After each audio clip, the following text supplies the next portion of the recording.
Well, welcome to another episode of Contra Mundum. I am your co-host, CJ Ingle, and with me is Pastor Andrew Isker, and we're excited to talk about everything from mugshots to grill Americans. So, Andrew, how are you? How was your week? Oh, excellent week. Yeah, it was a great week. It felt like, this week since we last recorded, it felt like a year has transpired. Sometimes, when you think about things on the internet and online, it's hard to remember the passage of time because things that happened a month ago seem like a decade ago. And this was a week where, Thursday after we recorded, we saw the mugshot of the legitimate president of the United States, Donald J. Trump. And we see this, it was scowling in the mugshot that everybody saw. I'm sure everybody watching and listening has seen it by now. And if you haven't, you must. I don't know how you're getting this podcast because you must not have an internet connection. But it was quite a week since then. And a lot has happened. CJ, you've been pretty busy too. You were traveling all over the place. So I went. Yeah, how was your week? I went to the South. It was good. I love the South. American South. Yeah. The American South. What other South is there?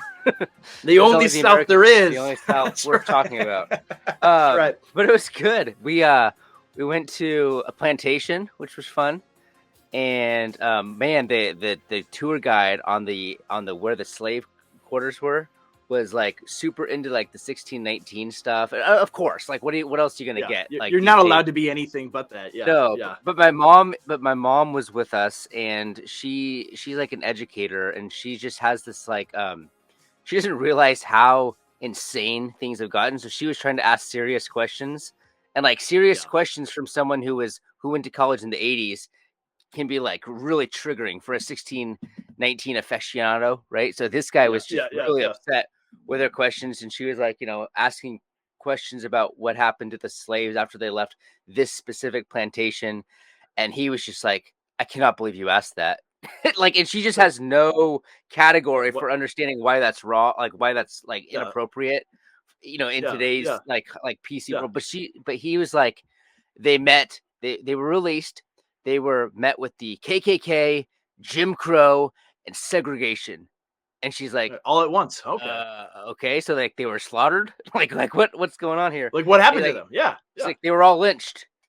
And she's like, sounds made up. Sounds like you just made that up. Like what?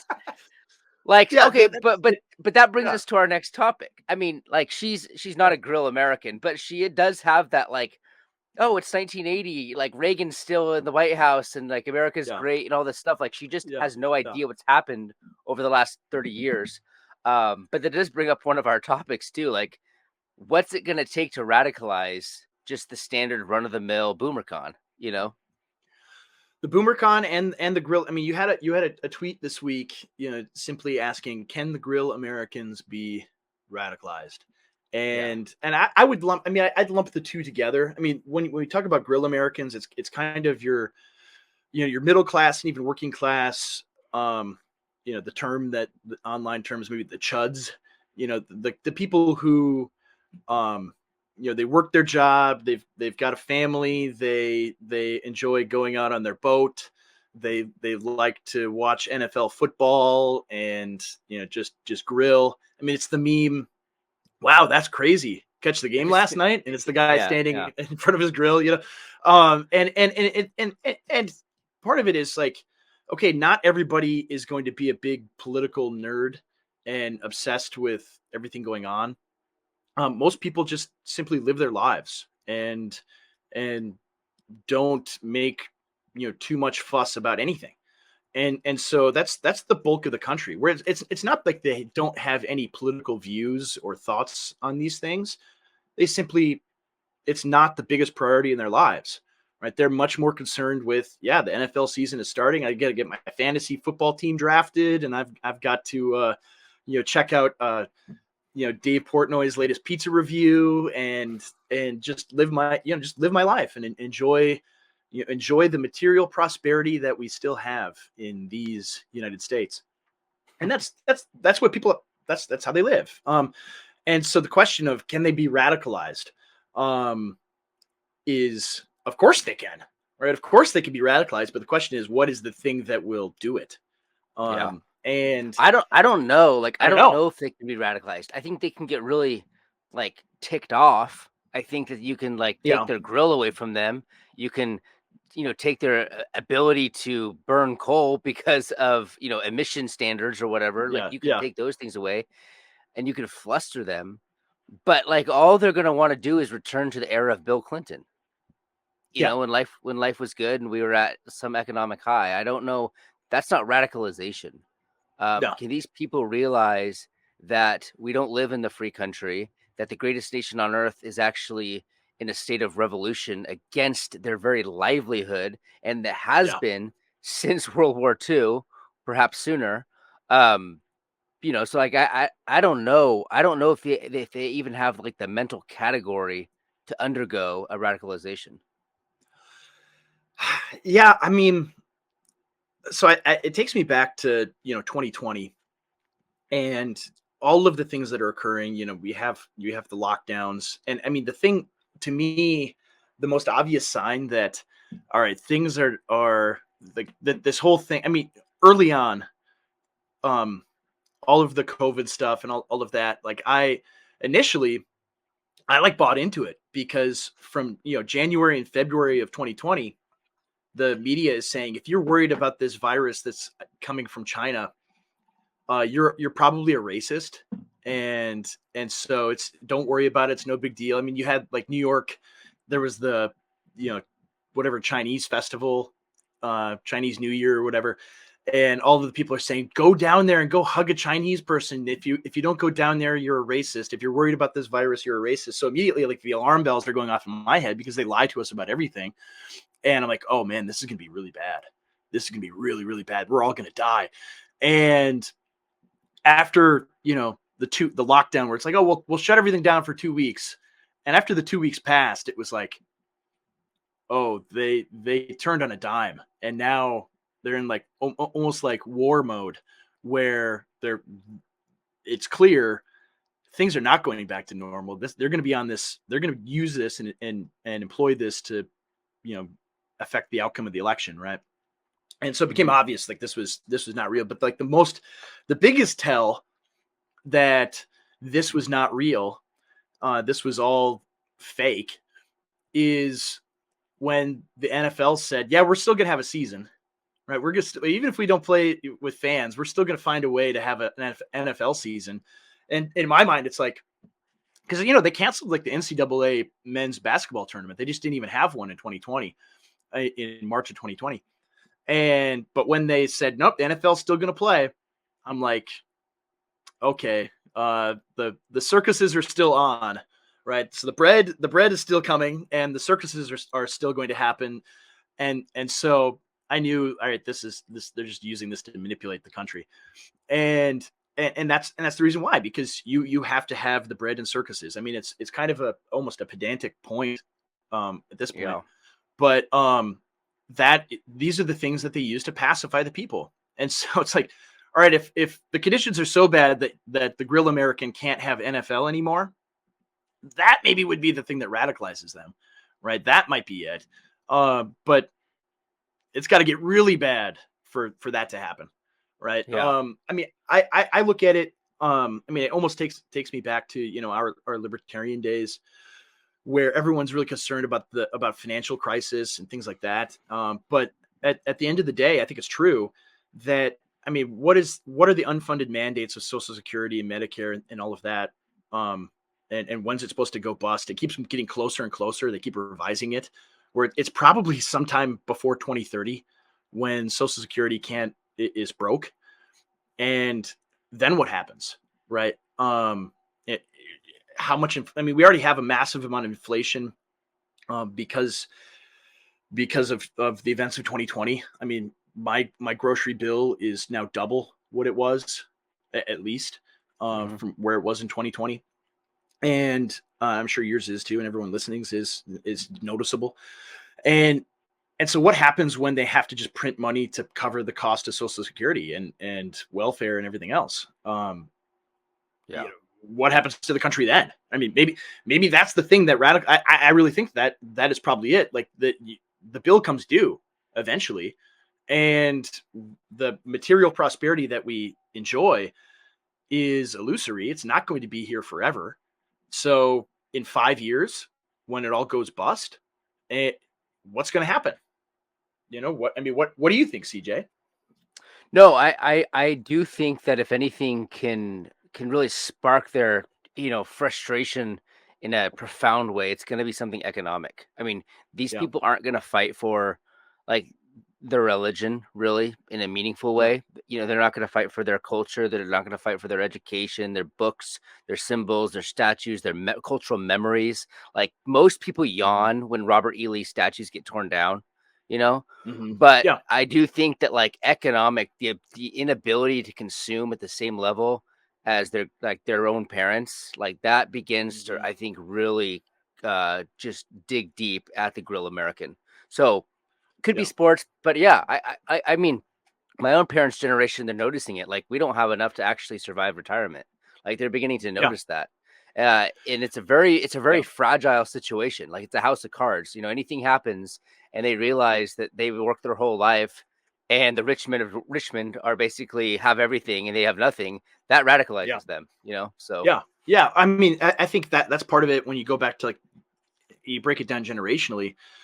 You have boomers like my parents who worked extremely hard their entire lives and saved and saved. I mean, I remember we would rarely go out to eat as a family, yeah, and if we did, it would be something like going to going to the Sizzler right. or Applebee's or something, and not high end food.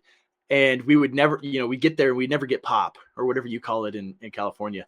Pop, We would, yeah, so you call it pop there? soda, Yes. soda. Uh, it's the correct term is pop. But anyway, uh, we would get water. My sister and I would be like, "Oh, can we get a pop? Can we get a pop?" We're like, "No, that's too much money." And like that's how we lived. Yeah, We would go to garage sales. I remember getting made fun of in grade school because I wore cheap Walmart shoes and not Nikes. And and it's like we lived like we were very, very poor, even though we weren't, because my parents were saving for retirement. And so they saved for years, for decades, and planned out. And they have the financial advisors saying, okay, you've got enough money that based on our projections, you'll be able to retire at this year and be able to live with having this much money every month, and that'll be enough for retirement. And that's basically every boomer who has saved their money and for retirement. hmm And now they retired, and it's like, actually, that's not enough money. You need more money to live off of, so you're going to have to go back to work. And a lot of them are that's happened to them, where they're having to go back to work at 70 something years old or older, and even part-time, in order to pay their bills, right? And so like that affects them. I mean, that's when you talk about radicalization, that's a big one. I mean, you look at the two guys the FBI executed this last month that were for Fed posting. And they're old retired men. And so are the financial is the financial destruction of our country that is currently ongoing, is that part of what has radicalized them and just pushed them over the edge? I think probably, right? Yeah, And but so so like I have friends that are my age. Like let's say you're 35 and like I live in California. So like let's say they're making like $150,000 a year working at Apple or something like that. mhm, And so they're not really experiencing any economic pain. They could basically like live a pretty leisurely lifestyle. Like yeah, what would cause those people to become radicalized and to really think in political terms because they're living their best life now, right? yeah, Especially in California, it's a good place to be making all the tech money. Like oh yeah, I mean, and maybe, and they're basically grill Americans. Like they're like yeah, sponges. They just absorb narratives. Like that's all they oh do. yeah, They live their life yeah, absorbing the next sports thing or the next, whatever medical thing, and they just go from thing to yeah, current thing to current thing. Ukraine war, like whatever. Like those are grill Americans in a lot of ways too, and they vote for Trump because he's part of the GOP. Like it just, Yeah. those people, like, what would it take to get them radicalized? Those are the I real think good it's Americans. yeah, I think it's when $150,000 is not enough to live well. Right. Yeah. When it is I mean, that's not a you're lot in California either. no, I was So, going to say no. I mean, even really anywhere in the country for household income, like if that's your yeah. household income is 150K, if you live in like the Twin Cities in Minnesota, um, you know, 5 years ago that would be huge. You could live where in whatever house you wanted to, but now, you can't. I mean, the median house price is something like $500,000 or $600,000 in a metro Mhm. area. And that's for kind of like a starter home. It's not for a big McMansion or something. Yeah. And so I think some of it is housing. When you have hundreds of millions of illegal immigrants, I always make this argument with my friends that are in real estate and in finance. They're like, oh no, that doesn't have illegal immigration doesn't have an effect on the housing market at all. And I'm like, how could it possibly not? What are you talking about? Like, of course it does. Like those people have to live somewhere, and it bids up all the costs of the lower income housing, and so it pushes everybody up further up the food chain to find something else. And there's a Mhm. limited quantity of housing, and so it does have an effect, right? And so housing has entered almost this crisis stage where, especially with interest rates, I don't know how people can afford to buy a home. I saw We I were saw something on Twitter recently that basically just said that most of the new mortgages right now are people buying their third and fourth homes. yeah, to Airbnb, to rent them out for Yeah. Airbnb and things like that. Yeah, Yeah. like yeah, it's like it's like the Big Short meme with the actor who played Michael Scott saying there was, people were buying third and fourth homes and you didn't think there was a bubble. Like yeah, of course there is. So that bubble has to pop, but nevertheless, like I think with inflation, and if there is significant inflation, there has been significant inflation in the last 3 years, but I'm talking like you get your paycheck and it right away type inflation, like Argentina or Brazil or whatever, or Weimar, where you got to spend it the day you get it, and otherwise the cost of everything's going to double the next day, right? And so you think like it has to almost enter something like that, and I think it maybe will, right? When you have trillions of dollars that suddenly comes due, how are they going to pay for it, right? How are they going to pay for these? That all they can do is print money. So I think there's economic devastation ahead, and it's fun. My wife, she listens to all our episodes, and she gets really worried about this stuff. Like, how are we going to survive? What's going to happen? And I'm like, well, we will survive. Whatever comes, we'll survive. Um, but I think for a lot of your normie grill American types, when that type of devastation hits, they'll come undone, right? So yeah, Mhm. if you're making 150K and have a comfortable, good life, and suddenly you don't anymore, suddenly now you're in poverty, even though you have a good middle class job. What happens? How do those people take it? I don't think you can just be like, oh, this is Well, fine. We're yeah. eating rice and beans. We used to eat steak every night. Now we're eating rice and beans and ramen. Um, Who I are don't they think gonna people. blame? That's the question. Who Yeah, who are they gonna point their fingers at? Like that's the yeah. question. Like I don't know. it's not really radicalization to just blame Biden. Like I see all the people like, and I get it. Like they blame Biden and the Democrats, right? The Democrat Party. Like no, this is the machine that's Yeah, against you. This is the it, this is the totality of the American power elite. yeah. It's a little bit cliche to say it's both parties or it's a uniparty, but it really is. This is It's a a true cliche. holistic Yeah, machine. This is a machine, and it's like it's set all of its energy and angst against you. Like that's what this yeah, is. And so yeah, voting Trump is not like ultimately voting for the GOP is not like the way out. That's not yeah, radicalization. That's not yeah. radicalization. So No, exactly. And I think, yeah, what would it take? I think people have to come to the realization that the GOP is just as bad as the Democrats, that they have to understand that it is one party. I think, this election here, where if they the way it's lining up, I think, is that they'll throw Trump off the ballot in many of these primaries, and or they'll allow him to be elected, but they won't allow his delegates to vote for him at the convention, and they'll have they'll have a brokered convention, and they'll put someone like Tim Scott or Nikki Haley or Mike Pence in.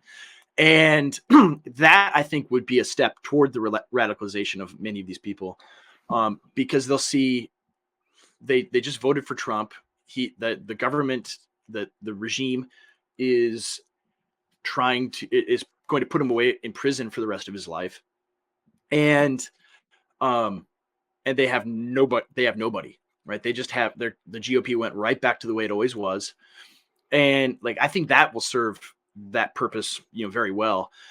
And I don't know. I mean, after that, where do they go? What do they do? Yeah. I had a conversation with my parents, explaining this to my parents, this is what's going to happen. And they're like, I mean, like how you described your mom, they don't quite understand what is going on and what is at stake. They think, oh, well, there's some nice things about Nikki Haley. She seems really nice. No, she's a witch. She's evil. She's what? And so it's no, I think some of them will go back to pre-2015 GOP and keep voting for the GOP no matter what. And I said, no, if they throw Trump off the ballot, or if they refuse to allow him to win the nomination, even though he's clearly going to, unless they do something, I'm never voting for the GOP for president again. Why would I? I mean, maybe Vivek takes up the mantle for Trump, but he's not someone I think you could trust. I agree. He seems like he is just going to say whatever he needs to say. I mean, he's running the campaign that Ron DeSantis should have run, where you don't attack Trump. You just say you agree and you amplify, you go further to his right. It's the things are bad, Donald Trump, and you didn't do enough, and I'm going to do even more. I'm going to put all these people in jail, and you never did. That's the campaign that DeSantis should have run, and he failed, and he's he'll be out of the campaign by March, unless they get rid of Trump. And so it seems like that's what the GOP is banking on. All the debate last week that happened after we recorded, that's what they're arguing over, is who's going to be the person that wins by default. Right. That's what they're trying to figure out, is Trump's not going to be here, and one of us is going to be the candidate by default, to lose to Biden or Newsom or whoever they put in. So, I don't know. I don't know if there is so right enough radicalization right now. Right now, do you think it's politically possible for Trump to win, or do you think they're just going to shut it down? I want to say that it is. I mean, it's so hard because it's not normal. It's not the typical, if this were 2015. My question is, I'd be like, my question looking at the polling, if he's electorally possible. I'm not asking if he's electorally I'm asking if he's politically, because at the end of the day, people in power will choose. I think 2016 was a complete fluke. Yeah, it was an aberration. Yeah, 2016 definitely was. And I agree with Tucker, actually. He went on, even when he interviewed Trump, he brought this up. He's like, if they aren't able to jail you, aren't you worried that they're going to try to kill you? And then he went on, I think, Adam Carolla's show, Tucker was, and said, I think they're going to kill him.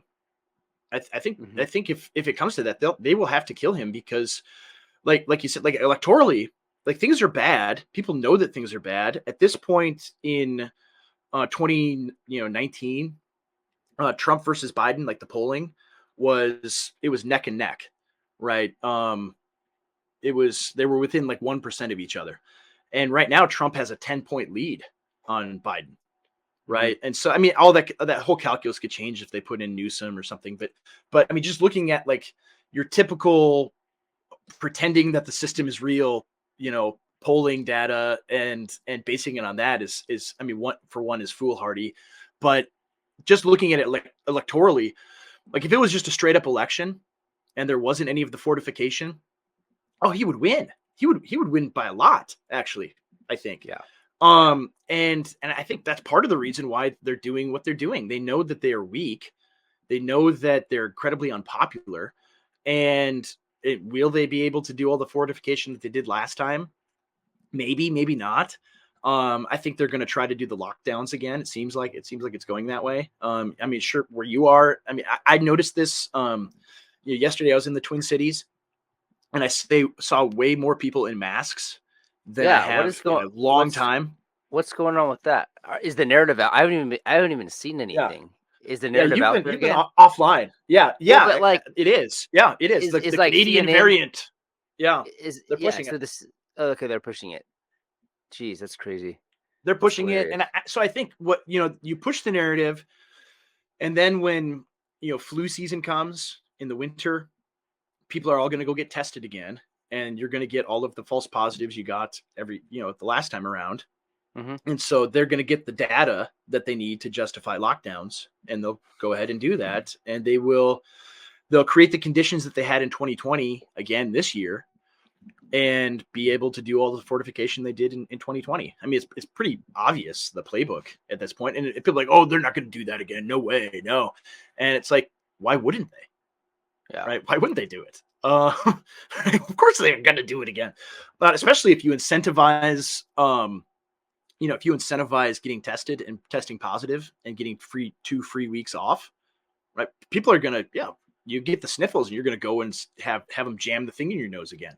Yeah, of course they're going to, right? So yeah, I think it's going to happen. And there was I think Alex Jones and a few other people that are kind of on the fringes reported different contracts and things that regarding different contracts that would that I mean, maybe these were baked in a year ago that are coming to fruition now for masks and emergency medical equipment and things like that. But it seems like it seems like they're going to run the same playbook one more time, and that'll be kind of a tell. I mean, you'll have a place like Florida where DeSantis, I think, will do everything in his power to sort of subvert that, but it's very limited, right? It's not like he can make all of the national businesses that have their corporate policies making people wear masks in their stores again. He can't tell them they can't. I mean, maybe they could pass a law and ban it. Well, I mean, I think certain state governors, like what's her face, Sarah Huckabee, she was saying that they're going to make it illegal in their state to do that. So we'll see how that works. That'll be interesting. Yeah, it'd be an interesting federal case law too. But I think that they're going to run the same playbook again. They'll be able to do a lot of the fortification and because really all we see in 2020, all it took was a couple metro areas in 6 states in order to swing the election by just a fraction of a percent. Right. That's all it took, is having 150% voter turnout in a few precincts. Right. Yeah. That's really all it took in Milwaukee and Arizona and things like that. Right. It doesn't the whole there was the Kraken and it was the Delta Force took a server in Germany and and Dominion was changing all the votes. It's like, well, maybe that stuff happened. I don't know, but that doesn't really matter. It's the fact that you can legally harvest ballots in all these different states. That's enough to swing an election right there. So you don't need any of the kind of sci-fi, fantasy stuff that people really bought into. And I think that narrative probably was planted to make the genuine, stuff look just as ludicrous. Right? I think that's part of it. They wanted to. It's what they do. They let people. Do you think? What's her name? Powell. What was her? Yeah, Sidney Powell. Yeah. Do you think she was like an agent?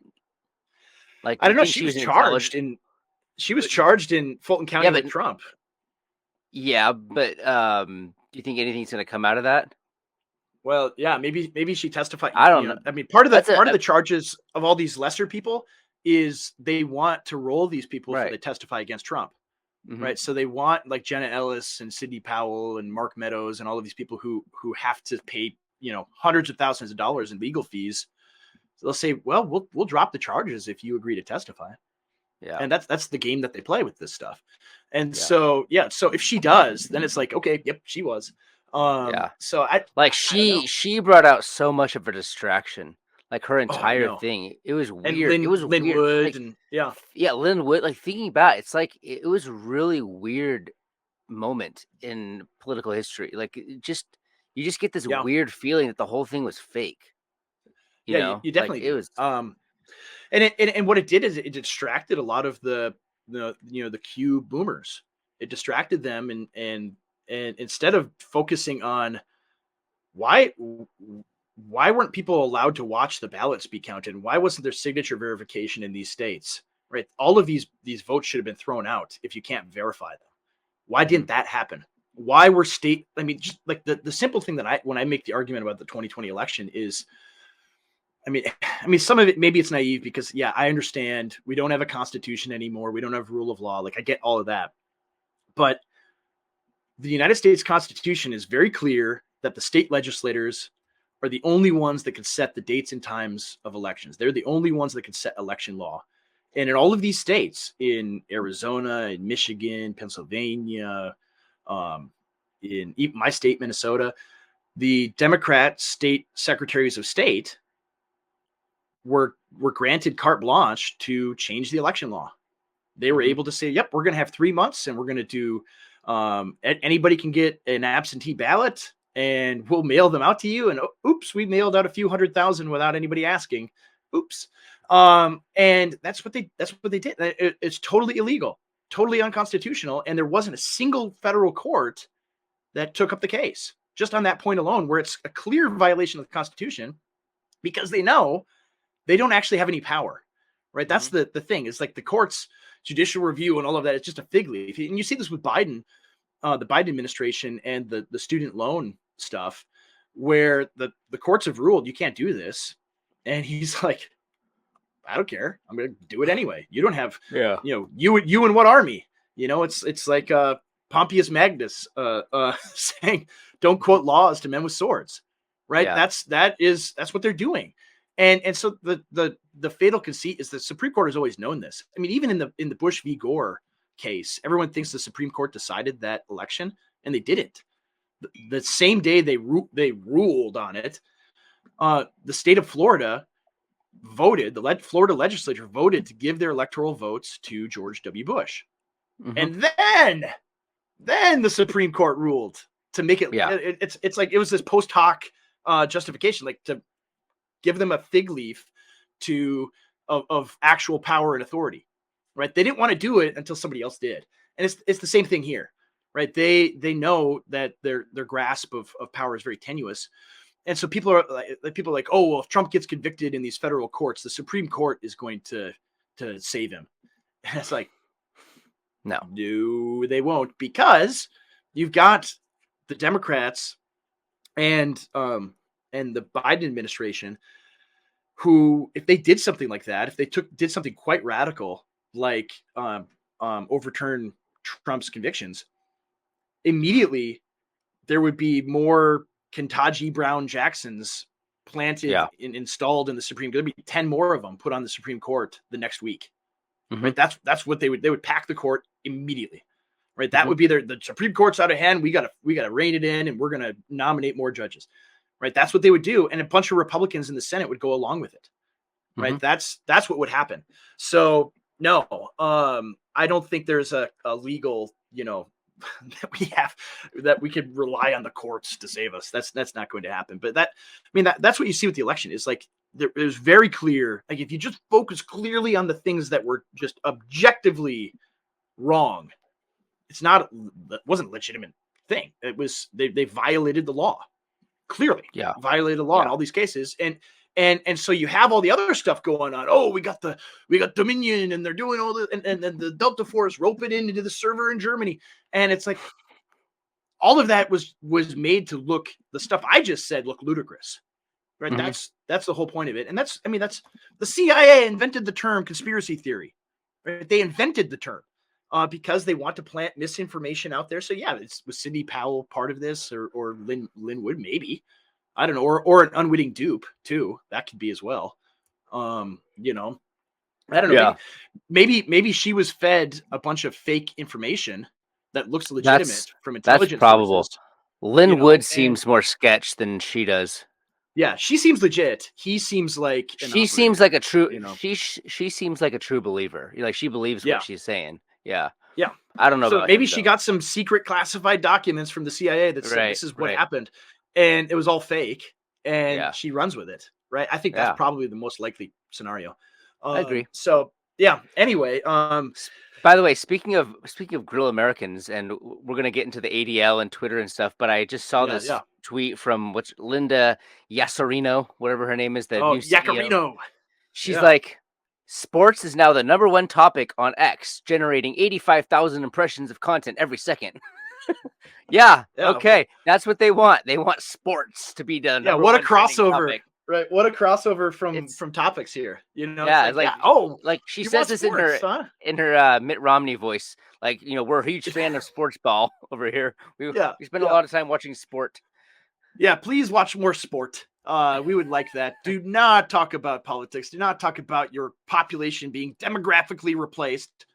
No, no, no, no, no. Talk All about right, let's talk sports. about the meeting that X had with the ADL. Yeah, so They the came to terms on some anti-white things. hate group, the ADL, the Yes. vicious, evil anti-white hate group, the ADL. Yeah, they meet with the new CEO of X, and basically they outline a plan to censor speech. And a lot of people saw this and they're like, "Oh, big ban waves are coming. They're going to ban everybody." I don't know. I mean, they might do that. That's always on the table.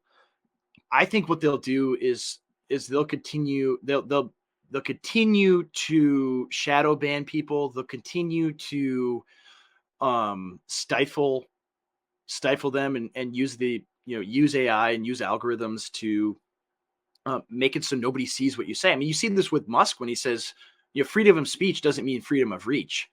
And Mm-hmm. so I think it's one thing. It's like, if you ban people, they're just going to keep making new accounts Mm-hmm. and keep coming I think back. that radicalizes people. Oh yeah, yeah. Like Where you're that not really. allowed to say anything, Yeah. but if you are still allowed to be on the site, but you just shout into the void, and Mm-hmm. maybe 10% of people that would have seen what you had to say, um that otherwise would have, say you make a tweet and you get 100,000 impressions normally on it, like a ton of people see it.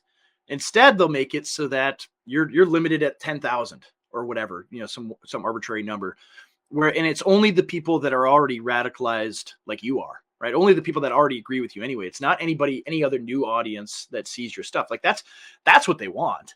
I think, Mm-hmm. like, they're shrewd enough to understand this, where it's like, oh, you can keep posting all you want, but the only people that are going to see it are the people in your own little ghetto, right? Mm-hmm. That's what they want. They don't want any. They want to bottle up the ideas and keep them hermetically sealed so that they don't get any exposure anywhere else. So then you keep posting and you keep your account and nobody sees it, right? That's more ideal than anything else. I think that's probably what they're going to do.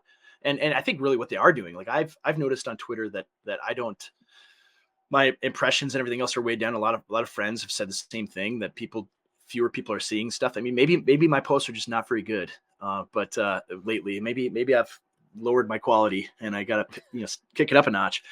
But I think that's what the plan is going forward. Yeah. And I think we're never going to see the internet like we saw it in 2015 and 2016. Mm-hmm. Really ever again, right? I mean, we talked earlier. You mentioned, CJ, that 2016, as far as an election, was this outlier, and I think a big reason why is because the memes and the meme videos and the energy that existed online, they didn't have adequate infrastructure to stifle it. And Yeah. so Donald Trump got elected because of Twitter and because of people, the online right boosting him and making hilarious memes and things like, because of Ricky Vaughn, right? There's a reason why they put Ricky Vaughn in prison, and it wasn't because of some arcane 1860s law. It was like they'll find any I saw somebody wrote about this, maybe it was Fisher King or someone else like that, where after the financial crisis, where there was just unreal amount of malfeasance and fraud and evil stuff that happened in 2008 and 2009. The Department of Justice and everyone's like, well, our hands are tied. There's nothing we could do. We don't really have any laws to address what these people did. And then you look at Trump or you look at Ricky Vaughn, and they're reaching into like RICO statutes used for the mob. They're going back to 1860s laws, to deal with the KKK and just trying to find this tiny little penumbra where it's like, oh, maybe this covers that. We'll use it. And they were successful with Ricky. And laws downstream from power. Yeah, they will use any possible justification they can to put someone away in prison forever. They don't need a good case. They can do it.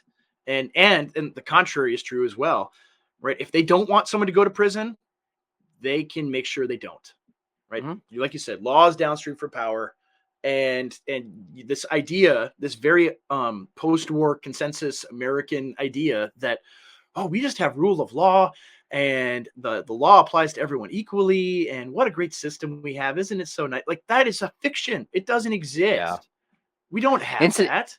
Incidentally, this is also the problem with most conservative evangelicals. They think that power is subsidiary to the law. They think that we live in a constitutional order because the law is preeminent over power and it restrains power. They have things completely backwards. They don't realize that the law is something that's interpreted, its exceptions are defined, and its parameters are seen and defined by those in power. Power is always the decision maker. I mean, this is the lesson of Carl Schmitt. This is also the lesson of people like Ricky Hooker, you brought up Carl Schmitt. Oh no. Thomas Hobbes. I mean, this has always been the dynamic of the relationship between power and law. Law is something that it's created by and interpreted by the sovereign. The sovereign is the one who's still in the state of nature, and he determines where the boundaries are. And conservative evangelicals do not understand this at all. No, and it's really sad. I mean, you see the stuff with the the G3 guys and all of this. You weren't online really this week, but there was a lot of that. Like they went after Charles Haywood, our friend, and it's just comical, because Charles gets this and is so articulate and well reasoned and very good at explaining this stuff to people, and they're reading and engaging with him, and it's like he's talking to a 9-year-old.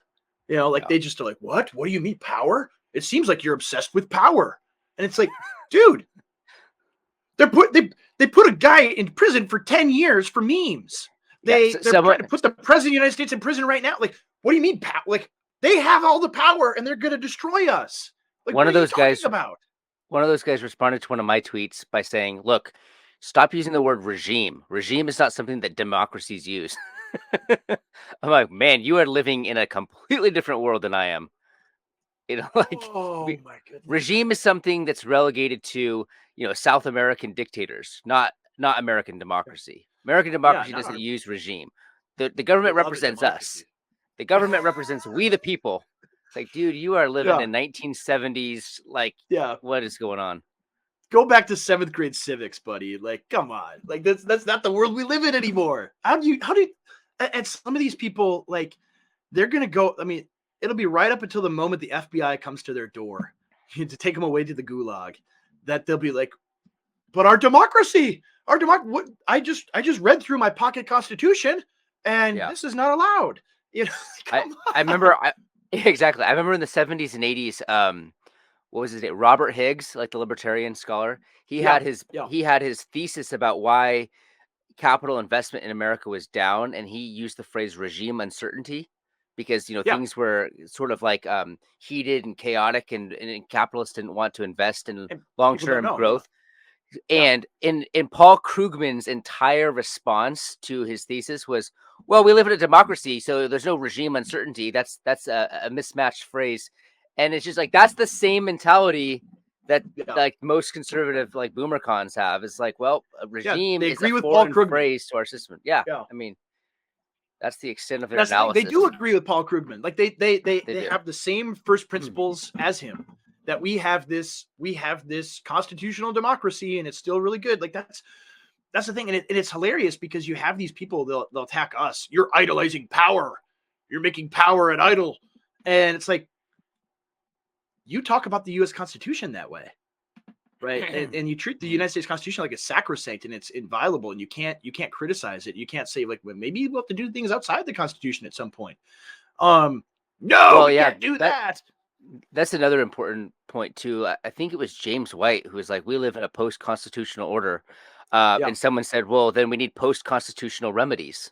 I mean, that's a Yeah. really good point. I mean, that's a Yeah. really good way of saying about it. But we're not allowed to say that. We're allowed to No, say the Constitution is being subverted or whatever, but we can't say we have to respond to that with the tools that are appropriate to the time of day it is.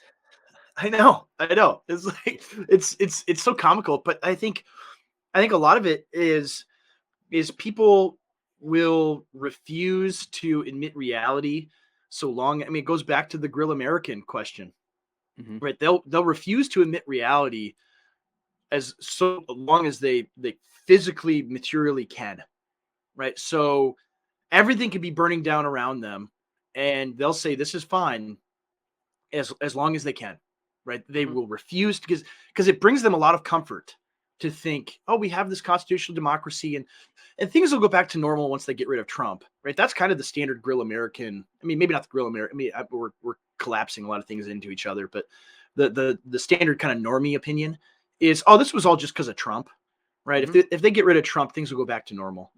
And it's like, no, Trump is a reaction to things not being normal. That's the point. Is we've undergone this cultural revolution for 50 or 60 years, and it reached its zenith under Obama and the things that Obama did, especially in his second term. And that is, Trump being the reaction to that is precisely what happened, right? If there wasn't a Trump, there would have been somebody else probably coming along, maybe Tucker or whomever. Who knows? People refuse to admit what is happening, and so yeah, it's cool to see James White, say, "Yep, that's what's going on," and so I think some people will start to get it. I'm not so pessimistic that I think that nobody will. I mean, I look at the G3 people and all of that, like they're kind of just puppets for this Michael O'Fallon character. And so they're just mouthpieces for him. Like the one that Josh Boyce did, it's clear that like James Lindsay did all the research for him, like going back into Charles Haywood's Goodreads reviews and mining them for scary quotes. Like, did Josh Boyce really do all that work? No. Like James Lindsay gave him the notes and said, go write and go attack him. It's obvious. I love whenever they attack Charles. I'm always like, wait, the shampoo guy? You guys are scared of the shampoo guy? They're scared of my shampoo guy. That's it. Like they attack him, and it's funny they attack him because like they can't cancel him. They're not going to he's not going to lose his job. Right. And so all they're doing is boosting him. Like I can't tell you how many people are like, I had never heard of this Haywood guy before until G3 started attacking him. Or like and I'm watching his videos. He's great. What was the Guardian? There were a bunch of them. Yeah, there were a bunch of them all on the same day. I know. I was like, dude, this guy's pretty cool. I like this guy. He's great. He's my guy. I've been reading him for years. I've been reading him for years. Yeah, he's great. Yeah, and I'm glad he's finally getting widespread exposure because these idiots attacking him. Yeah. And that's really it. Great endorsements. That's all they are. Yeah. Well, I see the reply, like the interaction with Charles, and Charles could be kind of abrasive sometimes, and maybe that's the pot calling the kettle black. Yeah. But yeah, exactly. You have to be online. Like that's the way it works. And he, and he's just like, what you aren't understanding what, they're just talking right past him. And Yeah. he lays out a reasonable explanation of what he says. He's like, I don't want there to be collapse. I don't want Right. there to be violence and disorder and civil war and destruction. I'm not Yeah. asking for that. I don't want that at all. Or authoritarianism. It's not like we were sitting around Yeah. peacefully all day, like in in a peaceful idyllic scene, and then all of a sudden we're like, we want a Protestant Franco. Like that's not Yeah. how politics works, and they just come. They can't see that at all.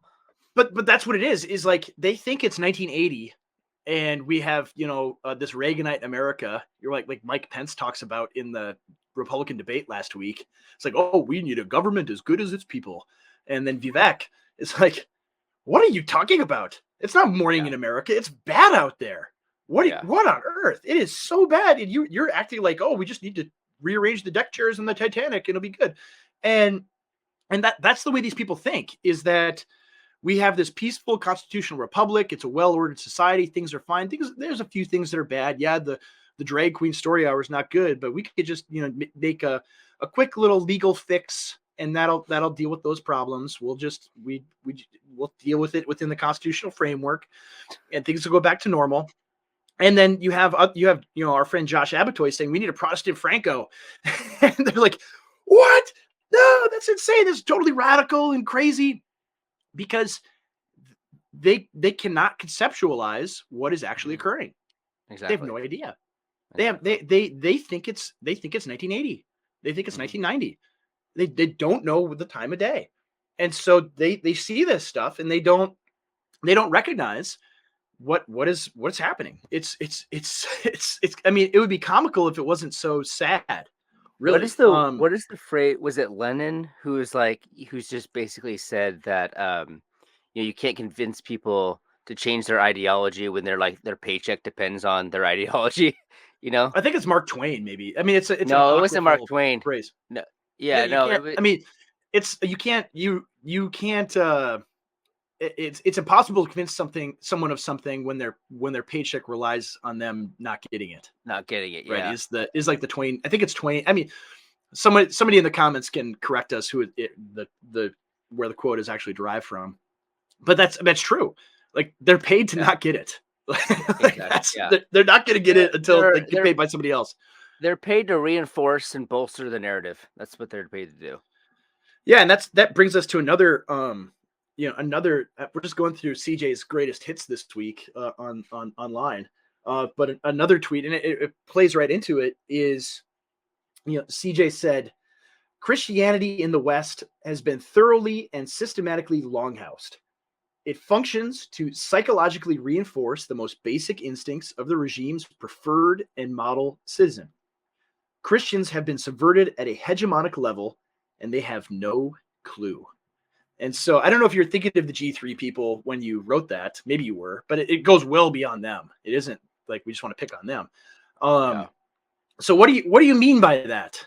Explain that for us. Yeah, I think that Christianity, because I think this is particular to American history.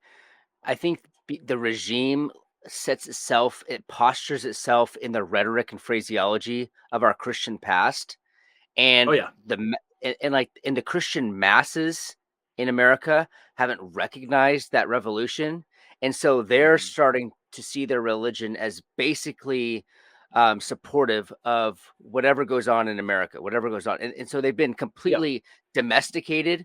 They have like an HR lady mindset about all their religious. They can't think in terms of confrontation. They can't think in terms of like the world being full of like actual enemies. They can only use phrases like, love and compassion and all those things which are leveraged and employed for regime purposes.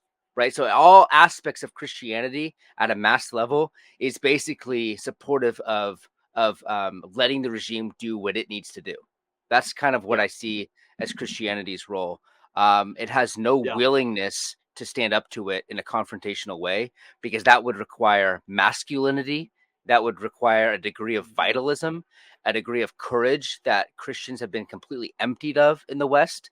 And so I think that, Christianity is basically like a post hoc rationalization of American democratic endeavors. Yeah. Yeah. And so, maybe the majority of our listeners already know what the Longhouse is, but there's probably some that don't.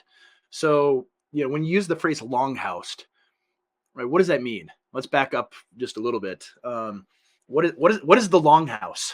Yeah, no, I think what I mean by that is Christianity has basically just been shoved into the parameters of how the regime wants people to live. Like that's Yeah, where the grill Americans are. They live at the yeah, behest of the HR lady. They're overseen by that smarmy, scolding, teacher that with that kid, who had the oh "Don't tread yeah, on me" yeah, patch. Like that, she's just like symbolic of the regime, just like lecturing, scolding eyes because you said something offensive, and you weren't cautious about whose toes you were stepping on. You just have this completely like feminized and domesticated culture. And Christianity, that's what the Longhouse is, right? But that's basically mm-hmm. what the Longhouse is. You're domesticated. You live Yeah, under the reign of the matriarch, and that's what yeah, Christianity sort of become. It's been shoved into this Longhouse paradigm. yeah, and you see that. I mean, I remember this, acutely in college and being in campus ministry, Mm-hmm. and Well, campus ministries are the everything. worst. Yeah, it was. I mean, it was really a good cross section of what evangelicalism is like as a whole. Yeah. And everything that we did, I mean, I was in leadership, and I remember having meetings all the time about planning events and things like that. And God, and yeah. the question always was, but what will the girls think? Well, if you do this event, and it seems like that's geared toward men, the thing you want to do, Andrew, and you're not gonna like, you won't have any girls that'll show up for this thing. And I remember being like, Wait, there's girls in college? You're like, wait, yeah, what? it's like, yeah, I remember thinking like, okay, uh, and your point, like, I want to do a thing for Yeah. guys. I can't do that. So what? I mean, because everything was geared toward appeasing and satisfying the young women. Yeah. And It's um it was, it's like I the remember we wanted to have like a football game one time where we just play a pickup football game. And it's like, well, you really need to do something co-ed because it feels like you're leaving the women out. And yeah. we don't, the girls need to be involved in some way. And I'm like, no, I want to do things for guys because then guys will want to come. We Hmm. don't have enough guys. We need more men. We need more Hmm. young men. We need to do things that they want to do.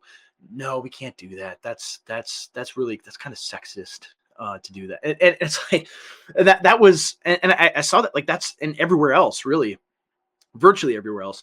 That's the way the church operates.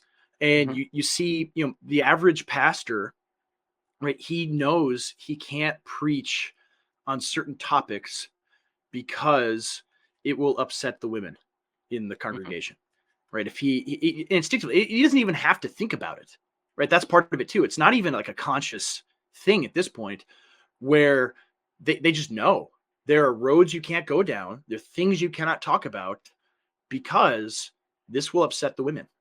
Hmm. We can't do that. And so it's sublimated. It isn't even conscious. It's just, it is almost part of their DNA to be as bland and inoffensive as possible. And I mean, you look at early America, you look at the Reformation, you look at really the history of Christianity, and that's not the way the church was at all, right? You had men that led like men and said things that needed to be said and were bold and actually led their people. And that is gone. I mean, you even, like, you look at the churches themselves, the households that they have. Most of the people in a congregation, like a big evangelical church, most of the men there are not leading their households. They go to church because their wives want them to, right? Hmm. They're dragged along to church. They're not the ones saying, "Honey, we're going to this church because I like the preaching and I like what they're saying." That's not how the religious landscape shakes out in America. It's, I like this one. It makes me feel good, and the music is so nice, and I like the programs that they have for the kids. Okay. Oh And we're yeah. gonna go. We're gonna go to this church because of that. And that's what drives everything. Hmm. Is the model is, you create programs, you have preaching, you have worship, all But see, to accommodate but women. but see, this is reflective of a general cultural shift. Everybody Yeah, knows that the yeah, women in the household spend the most money. That's why all yep, the consumption and the ads are focused on the things that they have priorities for. This is Yeah. it's literally Longhouse because it's literally a mirror image Yeah. of what's happening culturally at large. Yeah, So it's absolutely. the same phenomenon. It's the same You phenomenon. see, and you see it with the dirty little secret of TGC. I mean, the Gospel Coalition, is in major decline now. They don't, get any views, and they're kind of dead. But when it was in its heyday, I mean, it's being funded by all the big publishers like Crossway and Thomas Nelson and all of those, and they know that 90% of the books that they sell are being purchased Hmm. by women. Hmm. And so all of the rhetoric that they would employ on these sites, all of the um, everything is geared toward women. Hmm. All of it.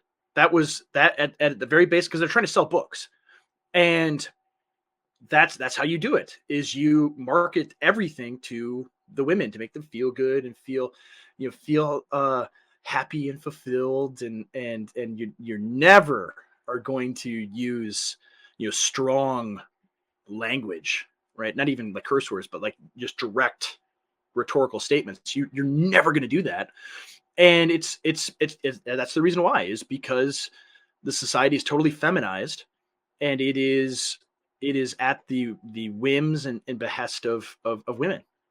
And so, how do you change that, right? I don't know.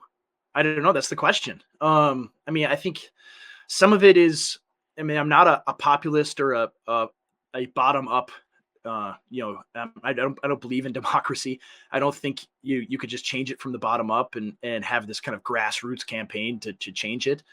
But at the same time, it has to be in your own life and in your own household. You have to do it yourself, right? Because you're not going to there's not going to be some mass movement to push back against the Longhouse, at least as things stand. I think some of it goes back to the same question. Like they're like Charles Haywood, what he talks about, that there is some kind of collapse that is imminent, Hmm. right, within the next 5 to 10 years, and it's not going to be pretty.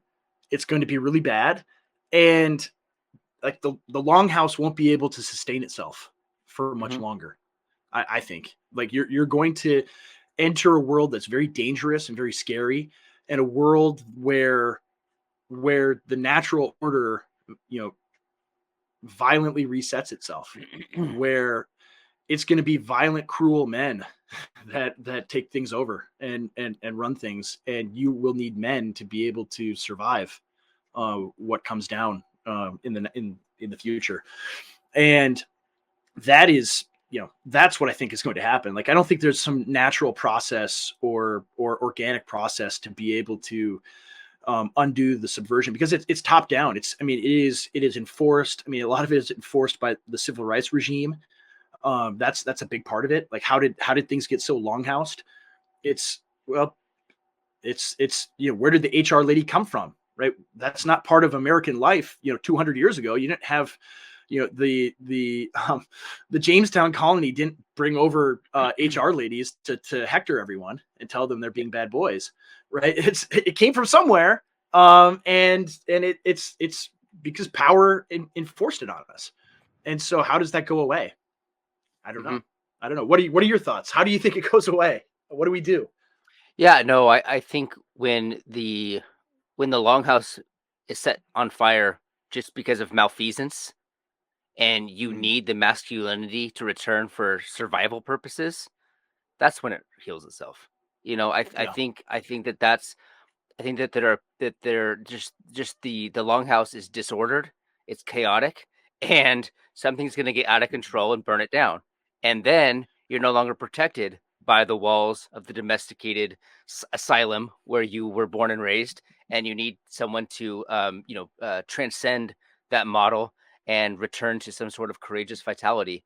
And I think that's how it happens. You have to have the collapse before you can have men that dig deep and do what it must be done to protect those whom they love. Yeah. Yeah. I mean, and you see this when there's like, natural disasters or not so natural disasters where when there's a hurricane or a flood or things like that, right? There's no longhouse there, right? It's Right. it's men, when there's a hurricane in the South somewhere and flooding and everything else, it's these like redneck men with boats that show up and rescue everyone, right? That's what happens. And so take that across like a broad mass scale where things are so disordered and there's so much violence and destruction everywhere that you're not going to be worried about the HR lady looking over your shoulder to say to hector you if you told an off-color joke or whatever. Like that world will be gone. And I don't know. I think it's not going to be able to sustain itself forever. And I think for right now, what has to happen is men breaking out of it. I mean, just like that tweet that you made, I'm like, you're marketing my book for me, because that's really, the ethos. That's what I'm here for. That's right. Thank you, CJ. You forgot to put the URL. But that's just it. You need, and people, some people have been like, the book seems kind of Nietzschean. It seems kind of Nietzschean. It's like, well, some of Nietzsche's critiques of Christianity aren't just from this like Reddit tier atheist. I agree. He made these critiques of Christianity because like he could see the Longhouse in Christianity in the 1800s. I mean, his father was a Lutheran minister, and he he saw it for what it was, and the vitalism, the masculinity, the men of great will and force and power that had existed in Christian history are gone. They've been castrated. They've been emasculated and done away with. And so that has to come back. Right. And so the things that we have to do now is simply be that. You simply must become men like this. And it's not easy. Right. You might have lived your entire life under the sway of the Longhouse and dutifully serving it. And you have to say no more. We're done with this. I'm not doing this anymore. I'm not going to live my life this way. I'm not going. I mean, it almost becomes like manosphere stuff where there's a phrase in the manosphere that it's a family show, so I can't I have to blot it out. An S test. like this is what guys said. Like when you're dating some, and a gal will make you put up with her grief, and she's testing you, right? She's testing you to see what are you going to put up with, right? What kind of stuff are you going to put up with? And you just say, no, I'm not doing with that. Like if that's it, we're done. They do those things and not even consciously, women do these, not just consciously. It's part of, it's part of human nature. It's how God made us, I think. And so the Longhouse S tests you your entire life, and you just say yes ma'am, like the little kid in that video that you referenced. Most people would say, oh, I'm so sorry for having this offensive evil Gadsden flag on my backpack. Please forgive me. I'm so sorry, Miss Teacher Lady. And the kid doesn't do that. I mean, I'm kind of repulsed by it a little bit, because it's like, I think that the kid's parents are using him to become famous. But at the same time, like that was me when I was a kid. I went to public school and I had to deal with this stuff, and I didn't submit to it at all. Yeah. But almost everybody does. The teacher says, why aren't you doing your homework? Why are you reading these, all these books on World War II when you're supposed to be doing your worksheets? And I'm like, because I'm trying to get an actual education. I'm trying to learn. Worksheets are not going to break you out of the Longhouse. No. Reading World War II biographies, they might do that. That might. I mean, I tweeted about this week. I talked about how like education is it kind of in response to that video of the kid, is that's where you're socialized into the Longhouse. Is 90% of your teachers are women, and very liberal women at that, and they have the same hectoring tone where you're a bad boy. That's not very nice of you to talk that way. And you have to ask permission to use the bathroom. You have to ask permission for everything.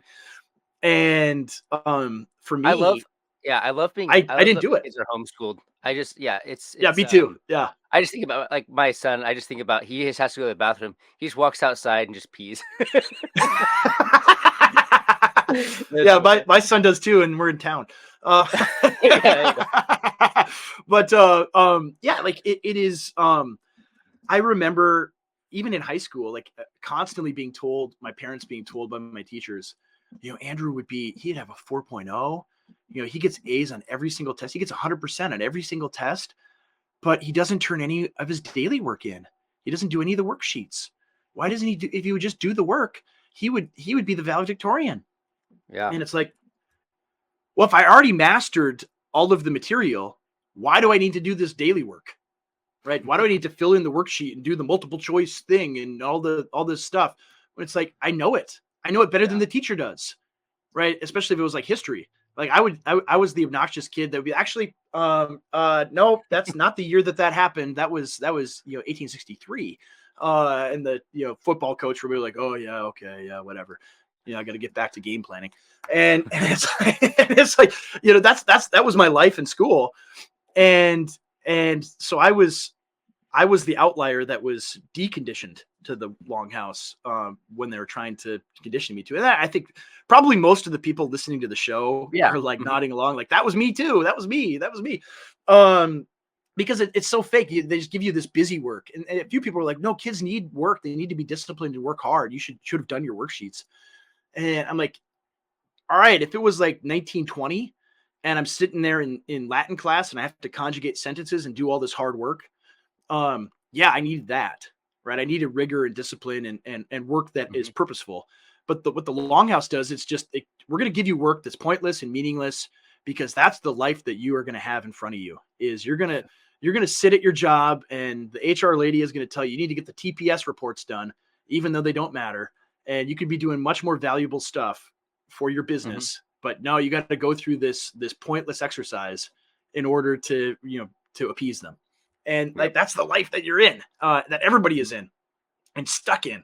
And so, yeah, how do you break out of it? I mean, maybe it's tiny little rebellions, one step at a time. But that's what you have to do, right? To become, because we're going to need guys like that very, very soon, very, very shortly. We're going to need men that are capable of leading, and it's going to be very, very bad. It's going to be it's going to be the kids that were not acclimated to the worksheets. That's what it's going to be. You're right. I said, this is stupid. This is a waste of time. I'm gonna read about Douglas MacArthur now. Or I'm gonna go shoot. I'm gonna go shoot squirrels. Like that's more productive, probably. Yeah, exactly. And so, I think we're almost out of time here. There's other stuff we wanted to talk about, but we covered a lot today. But yeah, what do you have, CJ, as far as content that? Whenever you ask me that. Whenever you ask this week, you haven't done anything. Yeah. I'm like, nothing new. At Contra Mundum, my Substack. That's it. Nothing new. Well, you have some interviews. I saw that you're going to be interviewing Paul Gottfried again for Chronicles. Yeah, after this, I'm really excited. Yeah, so we're restructuring things, but I'm excited about this one because I'm going to get into the depth on like post-war presidency, like Eisenhower and Nixon and the conservative wars, whether Reagan was actually a conservative and the meaning of Nixon in, the development of the post-war order. Like that stuff's going to be cool because he was there. So he was there for all of it. And his insight, when you posted that, I was like, oh, I can't wait to watch that. And we're going to talk about Watergate. Right, all that stuff. So, you could do a whole episode on that. It'd be great. It would be fantastic. I mean, Watergate really was the preview of everything that happened to Trump in 2020 and before. I mean, that's the same playbook that they operated. So I can't wait to hear about that. We were supposed to do an episode, you and I, with Lafayette Lee, at partisan_O, soon. And talk about those kind of things. The Oppenheimer movie came out. I don't know. Did you don't go to the show house and watch movies? No, but I don't. But that movie was both excellent and terrible at the same time for different reasons. I think we talked about that. We did, but I mean, but Lafayette Lee, I mean, he is kind of the expert, I would say, on McCarthyism, on the New Deal, and on the communist subversion of America in the middle of the 20th century. And so, and that movie kind of the movie brings that out. I mean, they don't shy away from it, although they kind of glamorize it and glorify it. It's like, well, of course they were communists, so of course they were. And so I want to talk to him about that. So hopefully maybe this next week for our next episode, we'll have Lafayette Lee, if his schedule works out, to be able to join us. It would be our first Anon that we've had on the podcast. He would be, we'll hear his voice, and that's the only thing. There will be no video with him. But that's what we have, going forward. I'm going to continue. I haven't written very much lately because I've been busy, promoting the book. And so if you haven't bought the book, if you're listening to this now and you haven't bought the book, go to bonifaceoption.com, immediately buy the book. It is, that's been, awesome. The response has been fantastic. The book has been far more successful than I had dreamed of. And really even beyond like sales and things like that, the reaction to it, where people are like, this is really good. This is like, all the things that you're saying here are exactly like, the reviews that people are giving when they actually read it. Cause it'd be one thing. It's like, oh, they buy the book and it's terrible. And that was a waste of $17. But the people who are like, wow, I was really looking forward to this and you exceeded all my expectations. Like, hearing people say that has been, it means a lot. And so if you read the book and you loved it, tell 10 people to buy it too. But I mean, really, or buy it for 10 people. Buy it for 10 people if you want. But yeah, if you read it and loved it, keep promoting it, because word of mouth, I think, is really what drives a lot of it at this point after the initial release of it. And it's a book that I wrote for the type of Christians who are still kind of grill Americans, right? We talked about this here, like the grill Americans need to read this stuff because they're oblivious to it. I don't want to overuse, matrix analogies, but they're plugged into the matrix, man. And they need to be unplugged. And a book like this is a means to doing that, where some, I think the trans stuff is one of the things that really awakens people to see, oh, this is really bad. How did this happen? And it's like, well, actually, this has been going on for a long time, and it's part of a much larger project that you need to be aware of. And so, hopefully people continue to read it, and it radicalizes them. I want them to be radicalized, because we are in a revolutionary moment that they need to recognize, and they don't. And so they need to. Anyway, that's what I've got going on. Hopefully I'll have a few articles up this next week. There's lots of stuff to write about, lots of things. Even though nothing ever happens, it seems like a lot of stuff is actually happening. So there's a lot of things to write about and talk about, but that's all I have for this week. But we don't, we've gone on for over an hour here. We've run out of time for the poster. We're all going to make it. He is not going to be able to join us again this episode. Maybe next time. He said, I told him, like, well, maybe once we get past, 1,000 subscribers, we can go live and you can say whatever you want. Then maybe you can join us. Maybe we'll have time then. So we're still short of that. So make sure you tell your friends, get people to like and subscribe and share the videos and share the podcast everywhere podcasts are found. But that's all the time we have. No time for all. We're all going to make it. And I hope you have an excellent week. Thank you for listening, for watching, for CJ and for me. And stay dangerous. And we will see you next time.